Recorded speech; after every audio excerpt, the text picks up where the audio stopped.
sebagai praktisi hukum melihatnya sangat miris ya, dengan adanya fenomena artis Indonesia, public figure atau selebritis yang diduga melakukan kekerasan dalam rumah tangga yang sejatinya tidak perlu terjadi.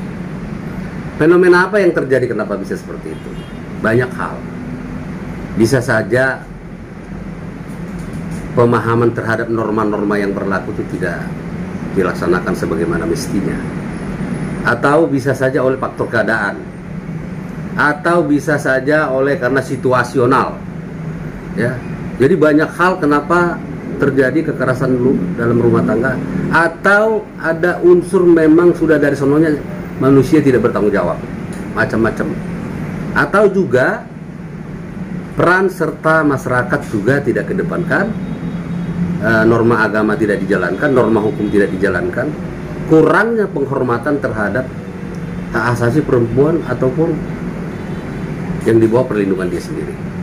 Kita harus pahami Undang-Undang 23 tahun 2014 itu tentang kekerasan dalam rumah tangga itu dilandasi oleh adalah memberikan perlindungan terhadap kaum lemah yang berada di lingkungan rumah tangga kita, terutama perempuan.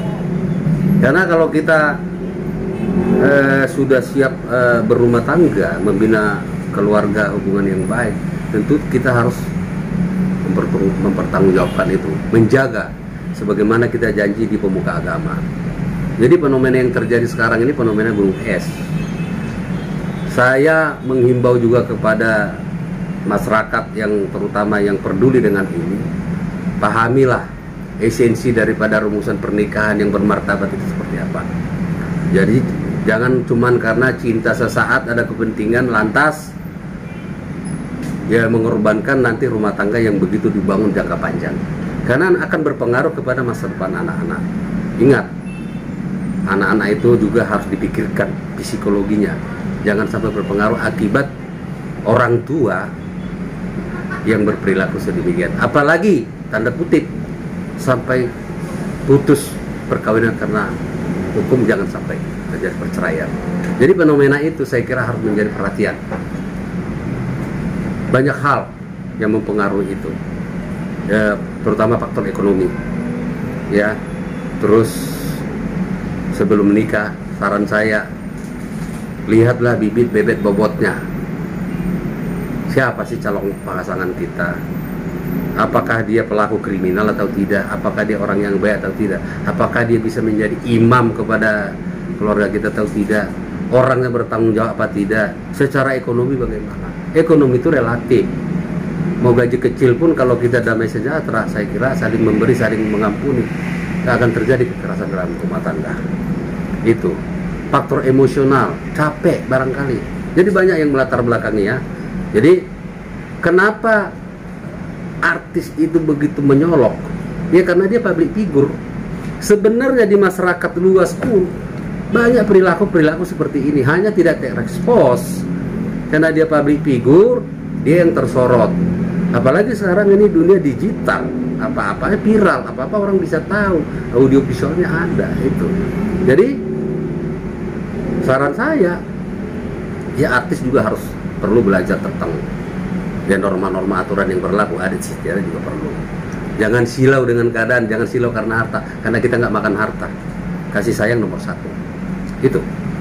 Saya bilang seperti Anda sampaikan tadi, karena Melinda ini kan seorang artis public figure ya, bahkan dia pernah menjadi anggota dewan, ya namanya dewan itu terhormat lah ya. Belajar dari situ masyarakat, itu tadi saya sampaikan, ya mari kita taat kepada asas-asas pernikahan itu, karena sebelum kita menikah sudah ada pertimbangan segala konsekuensi, mau suka maupun duka, positif negatif. Kalau kita sudah siap untuk melangkah menikah, ya harus kita pertahankan eksistensi itu. Apalagi pernikahan baru seumur jagung. Jangan gara-gara keadaan sesaat menghancurkan perjuangan yang sudah lama. Ya, jadi ini jangan menjadi role model buat masyarakat Indonesia. Karena bagaimanapun itu nggak bisa ditutupi seorang artis, seorang public figure itu. Jadi saran saya seperti tadi itu, jangan cepat memutuskan kalau memang belum tahu siapa dia. Sekarang ini pasal kekerasan dalam rumah tangga jelas ancamannya 5 tahun, denda 15 juta. Ya, ancaman itu cukup berat, Pak. Saya kira apalagi artis Indonesia, belajarlah dengan aturan-aturan yang sudah diatur itu. Yang tujuannya itu adalah untuk melindungi sebenarnya, berlaku secara general, bukan hanya kepada artis, seluruh masyarakat Indonesia itu berlaku. Kalau kita bicara tentang pasal penahanan, ya itu kan diatur di dalam pasal 31 KUHP, ya termasuk penangguhan juga, penangguhan penahanan. Itu hak setiap orang untuk memohon KUHP juga diatur. Jadi kalau dalam hal ini penyidik menganggap perlu melakukan penahanan, saya kira mereka punya pertimbangan tersendiri. Tidak mungkin penyidik itu membuat keputusan tanpa ada pertimbangan, karena mereka selalu lewat gelar perkara, nggak semata-mata. Di situ banyak pihak yang dihadirkan, baik dari Wasdik, dari Intel juga ada di situ, bahkan dari Propamnya ada di situ untuk mengawasi sebelum dilakukan gelar perkara untuk penetapan tersangka dan penahanan. Nggak bisa saya kira. Walaupun menurut penyidik itu adalah, misalkan seseorang harus ditahan karena apa? Ya ada hak subjektif, dikhawatirkan melarikan diri, tidak kooperatif, dikhawatirkan mengulangi perbuatannya, mempersulit pemeriksaan. Kan itu alasan-alasan orang untuk ditahan sebenarnya itu. Tetapi apakah dengan ditahannya seseorang itu karena diduga melakukan satu tindak pidana tadi tidak bisa ditawar? Bisa, pasal 31 sudah mengatur kok. Dibolehkan diajukan permohonan, itu ada mekanismenya. Di KUHP juga diatur. Gini ya, di KUHP juga diatur, bukan penangguhan namanya, pembantaran. Jadi dibantarkan, dibawa ke rumah sakit apabila tersangka itu terindikasi mengalami sakit. KUHP mengatur itu memang harus dibantarkan, dibawa ke rumah sakit untuk diobati. Karena prinsip penegakan hukum itu adalah bukan balas dendam. Hak asasi manusia sangat dijunjung tinggi. Siapapun, bukan karena artis, bukan karena pejabat, siapapun pelaku yang diduga melakukan tindak pidana, kalau memang dia dilakukan penahanan dan dia mengalami sakit, dia tentu akan diperiksa. Ada dokternya, dokter kepolisian juga ada, ya bisa juga dokter pribadi dengan segala latar belakang, alat bukti bahwa dia memang mengidap penyakit ini. Itu perlu juga menjadi pertimbangan. Itu. Jadi, apakah orang sakit itu harus ditahan terus? Ya enggak lah. Ada dibantarkan itu. Ini kan manusia. Ingat ya, dia belum dibuktikan sebagai pelaku. Masih panjang, baru diduga, harus proses persidangan. Apakah benar dilakukan tindak pidana itu? Kita belum tahu. Jadi seseorang berhak dianggap tidak bersalah selama belum ada putusan pengadilan. Itu. Makanya saya bilang ada karakter pernikahan. Karakter pernikahan yang dibangun dari pondasi yang kuat, didasari oleh cinta dan kasih sayang, umumnya tidak akan berpisah. Bahkan kalaupun terjadi satu kesalahan, kekerasan yang sangat fatal pun, demi anak atau demi keluarga, umumnya itu dimaklumi. Bukan berarti seseorang yang melakukan kekerasan itu lantas selamanya dia melakukan kekerasan, tidak. Bisa saja ada pertobatan. Kita nggak tahu pada saat melakukan itu dia hilaf atau lagi nggak mood atau karena banyak tekanan, kita nggak tahu itu. Jadi kalau Anda bilang kenapa sih pelaku kekerasan itu banyak yang tidak mau bercerai, ya itu tadi, tergantung landasannya membangun pernikahan itu apa. Ya banyak juga setelah melakukan kekerasan dia takut mengulangi, udahlah ceraikan aja daripada gua korban kedua kali. Banyak seperti itu. Tapi esensinya adalah kalau pernikahan, mahliga rumah tangga sudah dibangun, hendaknya dipertahankan sampai langit runtuh, sampai maut memisahkan. Hendaknya dipertahankan. Karena pernikahan itu adalah pernikahan yang suci, ya. Kita berjanji di depan Tuhan di situ, nggak boleh main-main. Jadi kalau hanya untuk main-main spekulasi, jangan mau menikah. Menikah kok spekulasi? Menikah itu tujuannya apa? Pertama adalah melaksanakan mandatori agama, emang kita harus berpasang-pasangan, mendapat keturunan, melanjutkan kehidupan. Yaitu inisiasi dan landasannya itu, dasarnya itu harus dipahami, harus kuat kita di situ. Jadi kalau banyak yang menginginkan supaya tidak bercerai, memang esensi pernikahan tidak boleh bercerai sebenarnya. Itu loh. Karena kalau kita bercerai, yang kita sakiti bukan hanya pasangan, Pak. Yang kita sakiti itu keluarga besar. Dan orang yang ikut menghadiri pernikahan tempo hari itu juga merasa disakiti. Itu loh.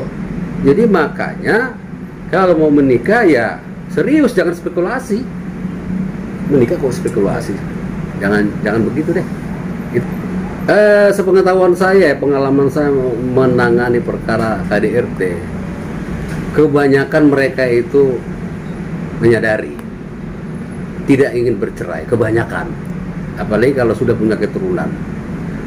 Ya kecuali perbuatan itu sudah berlanjut, ada kekerasan yang berlanjut, mungkin itu tidak pantas dimaafkan. Terus ya, kekerasan dilakukan spontanitas, macam-macam kekerasan loh ya. Di dalam ruang lingkup kekerasan dalam rumah tangga, bukan hanya melakukan penganiayaan. Anda melantarkan anak dan istri aja masuk ruang lingkup kekerasan dalam rumah tangga. Anda memberikan kekerasan verbal juga kekerasan, dengan suara aja, bentakan itu juga bisa ruang lingkup kekerasan dalam rumah tangga. Tidak memberikan nafkah anak istri juga kekerasan dalam rumah tangga, penelantaran. Jadi banyak ruang lingkupnya itu.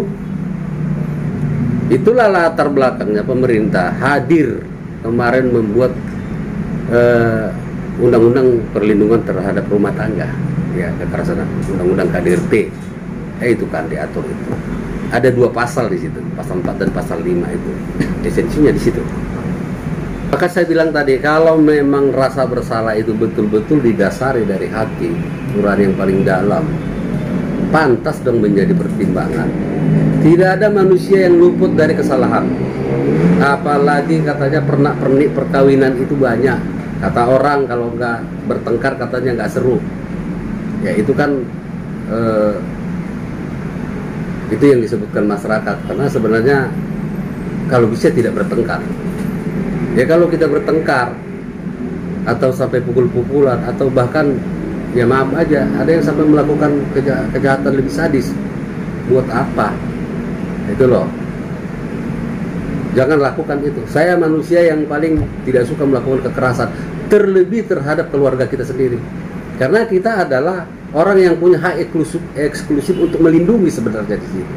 Kita lebih kuat dibanding mereka, harusnya kita menjadi pelindung, bukan menjadi pemangsa. Itu saya kira. Penyidik melakukan penahanan itu dari kacamata hukum, ya minimal 2 alat bukti itu sudah cukup. Dan mereka kan harus mempertahankan dalilnya itu, sangkaannya itu, yang pada akhirnya nanti dikirim ke kejaksaan. Kejaksaan yang meneliti apakah kelengkapan alat bukti materialnya itu sudah lengkap. Karena pidana kan material, ya. Dan dia harus yakin menyusun dakwaan itu tidak boleh lepas, tidak boleh bebas. Harus yakin bahwa dakwaan itu, sangkaan itu benar-benar dilakukan oleh si pelaku. Alat buktinya harus jelas, gak bisa main-main dia. Minimal 2 alat bukti. Saya kira itu, dia sudah sangat yakin itu membuktikan dakwaannya itu nanti. Di pasal 4 dan pasal 5 itu disebutkan kan ancaman hukumannya itu kan 5 tahun. Ya, denda 15 juta. Sebenarnya kenapa sih harus dibuat ancaman batas minimum dan maksimum itu? Itu adalah untuk memberikan pembelajaran, bukan balas dendam, supaya kita itu hendaknya taat terhadap aturan itu. Karena prinsip pernikahan itu adalah itu tadi, prinsip saling menyayangi dan saling melindungi, bukan saling mengintimidasi atau menganiaya siapapun. Itu loh, silakan dibaca itu, dihayati itu rumusan pernikahan itu. Undang-undang pernikahan juga udah jelas itu apa di situ. Makanya saya bilang, sebelum Anda menikah hendaknya bikin aja perjanjian pranikah, atur di situ fakta integritasnya, apa yang menjadi hak dan kewajiban, sehingga kita nanti mau melakukan satu pelanggaran, oh saya kemarin sudah berjanji, saya nggak mau. Ada garis demarkasi, ada yang kita ingat di situ. Bila penting taruh di pintumu itu, pintu pribadi itu. Oh, saya nggak boleh menganiaya kamu, saya harus menyayangi kamu dalam suka maupun duka. Saya nggak boleh meninggalkan kamu. Kan gitu. Itu penting supaya kita nggak lupa. Takutnya ditanya, saya udah lupa. Itu loh, itu esensinya di situ.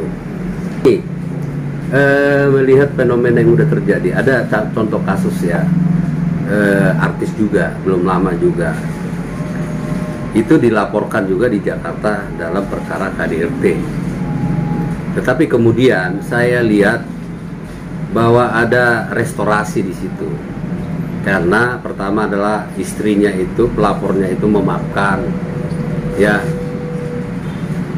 Dia memaafkan karena suaminya mau berjanji tidak akan mengulangi dengan segala alasan itu, apa karena kilaf atau apa. Dia dihentikan nggak? Ditutup kok masalahnya karena ada perdamaian di situ. Nah, sebenarnya secara norma hukum itu kan bukan delik aduan, delik pidana biasa yang melakukan kekerasan terhadap orang. Kalau di KUHP udah jelas itu pasal 351 untuk kekerasannya itu. Demikian juga terhadap perbuatan susila ada diatur, hanya saja dilengkapi oleh Undang-Undang Nomor 23 itu. Jadi pertanyaan Anda itu cakep. Apakah dengan nanti dia berdamai harus lolos dari jerat hukum? Itu yang disebut sekarang dengan restoratif justice, menyelesaikan perkara di luar persidangan. Kalau di kepolisian namanya alternative dispute resolution. Jadi ada restorasi hukum di situ. Nah, kita harus mempertimbangkan apakah lebih banyak manfaatnya daripada mudaratnya. Karena kalau dia tetap dilakukan penahanan seseorang itu, dikhawatirkan terganggu anaknya, fisik anaknya, atau nafkahnya jadi terganggu, kasih sayang juga jadi nggak ada, yang bisa aja berdua, bertiga. Kalau dia tetap dilakukan penahanan, tetap diproses, ya dikhawatirkan seperti itu tadi. Itulah pentingnya konseling terhadap rumah tangga pun. Jadi esensinya menurut saya, hemat saya, ya kalau sudah berdamai, sudah ada itikat baik, berjanji tidak akan mengulangi, selesaikan aja di luar persidangan. Kan tidak harus memenjarakan orang, sepanjang ada kesungguhan di situ. Itu saya kira makna daripada restoratif justice ini sekarang. Restoratif justice, kita ini lagi gencar-gencarnya dibangun. Jangan asal apa-apa penjarakan, enggak begitu. Sistem penghukuman itu sekarang enggak seperti itu lagi. Sudah ada perubahan zaman itu. Itu jawabannya tadi. Jadi kepala orang atau yang suka melakukan kekerasan ke dalam rumah tangga, sadarilah bahwa apa yang Anda lakukan itu tidak dibenarkan oleh hukum, itu satu. Tidak dibenarkan oleh agama. Karena Anda sudah mempertaruhkan segalanya untuk membangun rumah tangga itu, hendaknya jangan lakukan kekerasan itu. Kalau Anda emosi, saya kira Anda bisa juga pergi, tunggu turun dulu emosinya, baru balik lagi ke rumah. Banyak cara untuk mengantisipasi tidak terjadi kekerasan. Lagi kenapa sih membudayakan kekerasan? Gak ada gunanya. Nggak boleh, itu pelanggaran terhadap hak asasi manusia. Sebisanya kita jangan pernah melanggar hak asasi orang lah. Saya manusia paling nggak suka melanggar hak asasi orang, apalagi melakukan kekerasan terhadap rumah tangga itu sendiri. Toh kalau memang sudah tidak cocok, ada jalurnya, ya kan? Bahkan mungkin panggil dulu kedua belah pihak, keluarganya. Oh, ini anakmu nggak bisa dibina, pulangnya malam-malam misalnya. Barangkali bisa diingatkan, ada pendekatan persuasif. Jangan lakukan aniaya, karena siapapun tidak punya hak untuk menganiaya, tidak punya. Tidak ada haknya itu. Hak dia adalah menyayangi, ada, melindungi, memberikan nafkah lahir batin, itu hak, terutama suami. Ada perimbangan di situ. Itu. Jadi jangan pernah lakukan, siapapun Anda, jangan pernah lakukan kekerasan dalam rumah tangga Anda, karena Anda lah yang harus melindungi itu, bukan melakukan kekerasan terhadap rumah tangga itu sendiri. Karena tujuan pernikahan itu adalah bukan seperti itu. Itu saya kira.